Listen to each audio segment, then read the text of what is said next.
Good morning students. हमने chapter number 3 में, जिसका नाम है डेटा हैंडलिंग, एक्सरसाइज नंबर 3.1 के कीवर्ड और बेसिक पॉइंट किए थे। इसके साथ साथ हमने इसके 4 क्वेश्चन भी कल कर लिए थे। अब हम क्वेश्चन नंबर 5 करने जा रहे हैं। ध्यान दें।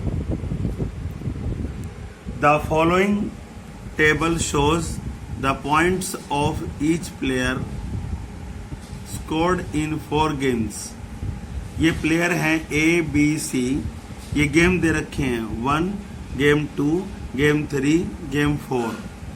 तो प्लेयर A ने फर्स्ट गेम में 14 रन बनाए, प्लेयर A ने सेकंड गेम में 16, ऐसे ही थर्ड गेम में 10, फोर्थ गेम में 10। इसी तरीके से प्लेयर बी ने पहले गेम में 0 रन, दूसरे गेम में 8 स्कोर बनाए, तीसरे गेम में 6 स्कोर बनाए और चौथे गेम में 4 स्कोर बनाए। इसी प्रकार प्लेयर सी ने पहले गेम में 8, दूसरे गेम में 11 और तीसरे गेम उसने खेला ही नहीं और चौथे गेम में 13 स्कोर बनाए। अब इस टेबल के आधार पर हम इन क्वेश्चनों के बारे में स्टडी करेंगे। Now answer the following questions. इसका मतलब है कि अब हम इन क्वेश्चनों के आंसर देखेंगे। पहला point, find the mean to determine as average number of points scored per game. इसका मतलब है हम पहले पार्ट में ए के लिए मीन निकालेंगे कि ए ने कुल मिलाकर के क्या एवरेज स्कोर प्राप्त किया, क्योंकि एवरेज स्कोर कह दो या मीन कह दो एक ही बात है। तो इस फर्स्ट का सॉल्यूशन देखिएगा। क्वेश्चन 5 के फर्स्ट का solution, mean means as average number of points scored per game. तो हम क्या करेंगे, इन चारों स्कोर को प्लस करेंगे। एक बार बुक में देखें, इधर ए द्वारा जो है वो 4 गेम में स्कोर बनाएंगे, 14, 16, 10 फिर 10। तो अब हम इन चारों को प्लस करके और 4 से डिवाइड करेंगे, क्योंकि हमारे पास 4 ही गेम हैं। तो जब आप चारों को डिवाइड करोगे तो 50 आ जाएगा। 50 को 4 से डिवाइड करते हो तो 12.5 आ जाएगा। ये ए का एवरेज स्कोर है, जिसको मीन बोल सकते हैं, 12.5। इसी तरीके से बी क्वेश्चन में सेकंड पार्ट में देखिए, to find the mean number of points per game for C.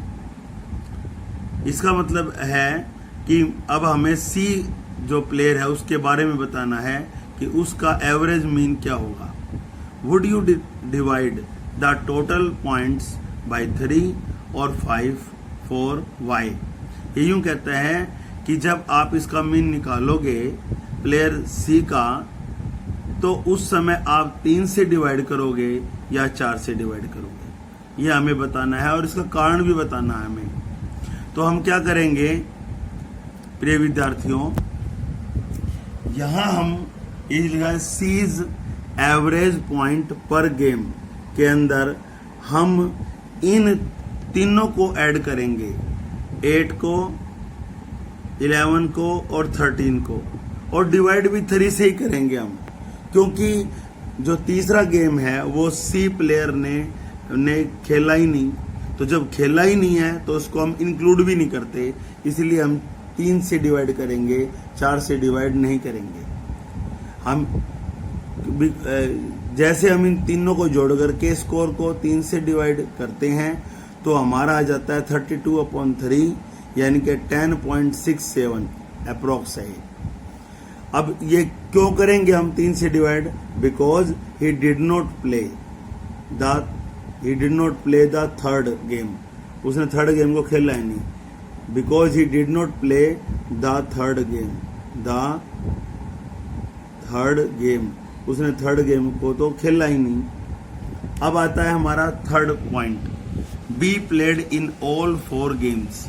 B जो प्लेयर है उसने चारों गेम खेले, how would you find the mean, आप इसका मीन कैसे निकालेंगे? तो इसके लिए हम करेंगे बीज एवरेज। मैंने आपको पहले ही बताया कि एवरेज का मतलब मीन होता है, बीज average points per game is equal to. अब हम क्या करेंगे, एक बार देखें इधर, हमने निकालना है बी का, तो बी के चारों को जोड़ देंगे हम। चार जो स्कोर किए गए हैं, पहला गेम, दूसरा गेम, तीसरा गेम, चौथा गेम, इन चारों को आपने ऐड करके और 4 से डिवाइड करना है। तो जैसे आप चारों को ऐड करेंगे, 4 से डिवाइड करेंगे, तो ये आ जाता है आपका 4 1 जा 4, 4 से 18 को हम डिवाइड करेंगे तो 4.5 आ जाता है। तो बी का मीन कह दें या बी का एवरेज पॉइंट कह दें, वो आ जाता है 4.5। ऐसे 4 पॉइंट में अगर हम ध्यान से देखें तो क्या आ जाता है, who is the best performer, कि सबसे उत्तम किसकी प्रस्तुति रही। परफॉर्मर का मतलब है कि किसने बहुत अच्छी अपनी प्रस्तुति दी। तो हम क्या करेंगे, since mean of A is greater than B and C, जो ए का जो मीन है वो बी और सी से ज्यादा है। अगर ए का मीन बी और सी से ज्यादा है, so we can say that the best performer is A. तो इस तरह हमने क्वेश्चन 5 पूरा कर लिया। अब क्वेश्चन नंबर 6 में आते हैं हम। स्टूडेंट्स, अब we are going to start question number 6। हमने 5 क्वेश्चन कर लिए और I hope that you have got question number 5 very well. Question 6 देखिए, the marks out of 100 obtained by a group of students in a science test are. मतलब ये है कि students ने एक ग्रुप में साइंस का टेस्ट हुआ, उसमें 100 में से अंक लिए। तो 100 में से अंक लिए गए हैं 85, 76, 90, 85, 39, 48, 56, 95, 81 एंड 75। ये उनके मार्क्स दिए हुए हैं साइंस के टेस्ट के। तो कहता है फाइंड द, अब फाइंड हमें 3 पॉइंट्स करने हैं। तो पहला पॉइंट्स क्या है, highest and lowest marks obtained by the students. कहता है स्टूडेंट्स के द्वारा सबसे ज्यादा और सबसे कम नंबर जो आए हैं ना, उनको बताओ। तो इसका सॉल्यूशन देखें, highest and lowest marks obtained by the students are. अब हाईएस्ट तो है 95 और लोएस्ट है, लोएस्ट कह दो या लिस्ट कह दो, एक ही बात है, तो वो है 39 रेस्पेक्टिवली मतलब ये जो 95 है ये तो हाईएस्ट का है और 39 है लोएस्ट का। अब लोएस्ट कह दो या लिस्ट कह दो, मैंने बताया कि बात है आपका। अब ये पार्ट था हमारा फर्स्ट हो चुका। अब सेकंड पार्ट देखिए, range of the marks obtained. Range क्या आई, तो डियर स्टूडेंट्स अब रेंज के लिए हम ट्राई कर रहे हैं, रेंज ऑफ मार्क्स। तो रेंज के लिए आपको फॉर्मूला पता ही है, range means highest minus lowest, ये होता है। तो हाईएस्ट कितना है 95 माइनस लोएस्ट कितना है 39। तो सब्ट्रैक्शन करेंगे ना तो वी शैल ऑब्टेन 56, ये आप इसका 56 आ जाता है। क्लियर। अब हम चलते हैं थर्ड पार्ट में। अब थर्ड पार्ट क्वेश्चन क्या है, mean marks obtained by the group. अब हमें मीन निकालना है। Again I am going to suggest, again I am going to tell, मैं दोबारा आपको बता रहा हूं, मीन कह दें या एवरेज कह दें एक ही बात होती है। तो हम क्या करेंगे इसके अंदर, मीन मार्क्स का मतलब है पहले इन मार्क्स को सबको ऐड करो, 85 प्लस 76 प्लस 90, इस तरह करते हुए ना 75 तक आ जाओ और 10 से डिवाइड करेंगे हम। क्यों, क्योंकि काउंटिंग करें तो ये 10 ही बनते हैं। अब इन सबको आप डिवाइड ऐड करोगे ना तो 730 आया। अब उसको 10 से डिवाइड करोगे तो 0 से 0 गई, तो कितना बच गया 73। इट मीन्स मीन मार्क्स कितना आया 73, ये है। अब हम क्वेश्चन करते हैं 7 में, आ जाओ। The enrolment in A school during 6 consecutive years was as follow। कहता है कि एक स्कूल में एनरोलमेंट किए गए, एनरोलमेंट का मतलब होता है नामांकन करना। एक स्कूल में लगातार 6 सालों के नामांकन, कि एक स्कूल में लगातार 6 सालों तक जो है ना कितने नामांकन हुए। कितने बच्चों के नामांकन हुए उसके बारे में बताया जा रहा है। पहले में 1555, फिर 1670, फिर 1750, फिर 2013, फिर 2540, फिर 2820। कहता क्या है, find the mean enrolment of the school for this period. कहता है इस समय के दौरान मीन एनरोलमेंट निकालिए। तो हम क्या करेंगे इसके अंदर, हमारा इधर देखिए मीन एनरोलमेंट। मैंने आपको है ना मीन निकालने के लिए एक सिंबल भी बताया था, एक्स के ऊपर बार। ये एक्स के ऊपर बार है ना, ये मीन निकालने का सिंबल है। तो इसका फॉर्मूला क्या होता है मीन निकालने का, sum of data upon total number of data. इसको ऐसे भी कह सकते हैं हम, sum of observations upon total number of observations, एक ही बात है। अब देखिए मैंने मीन का है ना सिंबल यूज कर लिया, तो हम क्या करेंगे, इन 6 की 6 फिगर्स को ऐड करके और 6 से डिवाइड कर देंगे हम। इन 6 की 6 फिगर को ऐड करो, तो मैंने ऐड करके दिखा दिया। और अगर इनको हमें ना, अब सिंबल का यूज कर लिया हमने, अभी कितना आ गया, 12,348 आ गया, और इसको 6 से डिवाइड करते हैं, देन वी शैल ऑब्टेन 2058। तो ये हमारा मीन एनरोलमेंट आ गया 2058, यानी 2058 हमारा मीन एनरोलमेंट आ चुका। अब हम क्या करेंगे, क्वेश्चन नंबर 8 में आइए। आई होप दैट कि आपको 5 से 7 तक समझ में आ गए होंगे। क्वेश्चन नंबर 8 हम स्टार्ट करने जा रहे हैं। इससे पहले मैं आपको एक बात बता दूं, अगर 1 to 5 में भी कोई 1 है अपना 1 to 5 में या 5 to 7 में भी कोई डाउट है तो आप मेरे से डिस्कस करें। टाइम रहेगा 11 से लेकर के 1 बजे तक का फिलहाल पर डे। तो अब क्वेश्चन नंबर 8 देखिए, the rainfall in millimetre in a city on 7 days of a certain week was recorded as follow. इसका मतलब है कि एक सप्ताह, 7 days का मतलब सप्ताह होता है। अब एक सप्ताह में बरसात हुई, अब बरसात हुई तो उसका रिकॉर्ड दे रखा है।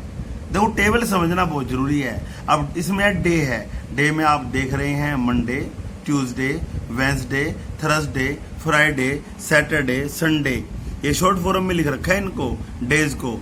नीचे है रेनफॉल इन मिलीमीटर, तो मंडे को तो रेनफॉल हुई नहीं, ट्यूसडे को 12.2 मिलीमीटर, ऐसे वेंसडे को 2.1 मिलीमीटर। तो इनकी है ना रेनफॉल दे रखी है डे वाइज। अब क्वेश्चन लेने जा रहे हैं हम। पहला क्वेश्चन देखिए इसका, find the range of the rainfall in the above data. Range निकालनी है। अब आपको पता है हमने रेंज निकालने के लिए आपको बता रखा है, रेंज क्या होता है, मैक्सिमम डेटा माइनस मिनिमम। तो मैक्सिमम कितना है, मैक्सिमम देखें इसमें तो 20.5 है, तो 20.5 को माइनस करेंगे हम 0.0 से, तो 20.5 ही आ जाएगा।